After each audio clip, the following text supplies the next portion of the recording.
ಕೇಂದ್ರ ಸಚಿವ ಅಮಿತ್ ಶಾ ಹೇಳಿಕೆಯನ್ನ ಖಂಡಿಸಿ ಹುಬ್ಬಳ್ಳಿ ಧಾರವಾಡ ಅವಳಿ ನಗರ ಬಂದ್ಗೆ ದಲಿತ ಸಂಘಟನೆಗಳು ಕರೆ ನೀಡಿದ್ದು, ಈ ಹಿನ್ನೆಲೆ ಶಾಸಕ ಪ್ರಸಾದ್ ಅಬ್ಬಯ್ಯ ಚೆನ್ನಮ್ಮ ವೃತ್ತಕ್ಕೆ ಹಾಗೂ ಪ್ರತಿಭಟನೆ ನಡೆಯುತ್ತಿರುವ ಸ್ಥಳಗಳಿಗೆ ಭೇಟಿ ನೀಡಿ ಪರಿಶೀಲನೆ ನಡೆಸಿದರು.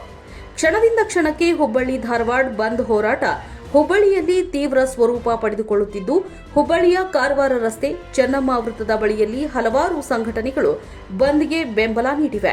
ಈ ಹಿನ್ನೆಲೆ ಸರ್ಕಲ್ಗೆ ಶಾಸಕ ಪ್ರಸಾದ್ ಅಬ್ಬಯ್ಯ ಭೇಟಿ ನೀಡಿ ಶಾಂತಿಯುತ ರೀತಿಯಲ್ಲಿ ಬಂದ್ ಮಾಡುವಂತೆ ಮನವಿ ಮಾಡಿದರು.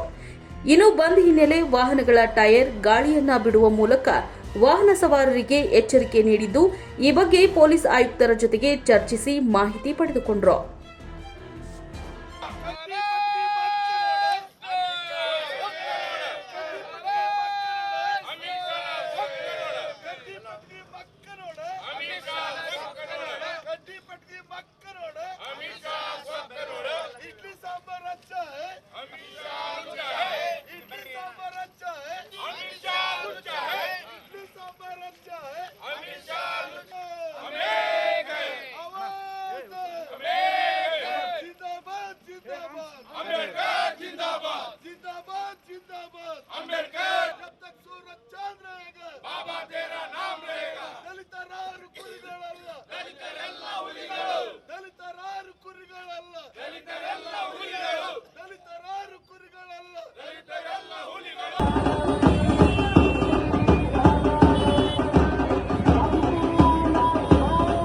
ನೀವು ನೋಡ್ತಿದ್ದೀರಾ, ಇದು ನ್ಯೂಸ್ 88 ಕನ್ನಡ, ಸುದ್ದಿಯ ಜೊತೆ ಸದಾ ನಿಮ್ಮೊಂದಿಗೆ.